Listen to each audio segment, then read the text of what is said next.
നിങ്ങളൊരു പെരുന്നാൾ നടത്തുമ്പോൾ നരകത്തിനതിനെ പേടിയില്ല.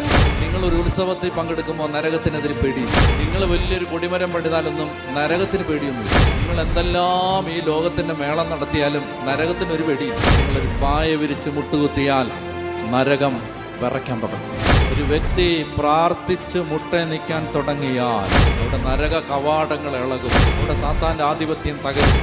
2000 വർഷം മുമ്പ് ഗലീലയിലും യൂദയായാലും ജെറുസലേമിലും മുഴങ്ങിക്കേട്ട യേശുവിൻ്റെ ശബ്ദം നശിച്ചു പോയിട്ടില്ല. അത് അന്തരീക്ഷത്തിലുണ്ട്. ഏതെങ്കിലും ഒരു കാലഘട്ടത്തിൽ മനുഷ്യന്റെ ശബ്ദത്തെ വീണ്ടും, ഈ ശബ്ദതരംഗങ്ങളെ വീണ്ടും ശബ്ദമാക്കി ഇത് തിരിച്ചെടുക്കാൻ പറ്റുന്ന ഏതെങ്കിലും ഒരു നൂതനമായ ഒരു സാങ്കേതിക വിദ്യ ലോകത്ത് കണ്ടുപിടിക്കപ്പെട്ടാൽ യേശുവിന്റെ സ്വരം നമുക്ക് അന്തരീക്ഷത്തിൽ നിന്ന് വേർതിരിച്ചെടുക്കാൻ പറ്റിയ ഒരു ശബ്ദവും ഇല്ലാതാവുന്നില്ല. അത് ഈ ശബ്ദതരംഗങ്ങളായി അന്തരീക്ഷത്തിലുണ്ട്. നിന്റെ വീട്ടിൽ നീ പ്രാർത്ഥിച്ച പ്രാർത്ഥനയുടെ ശബ്ദതരംഗങ്ങൾ നിന്റെ വീട്ടിൽ കിടന്ന് നിന്റെ മരണം വരെ നിനക്ക് വേണ്ടി പ്രാർത്ഥിച്ചുകൊണ്ടേയിരിക്കും.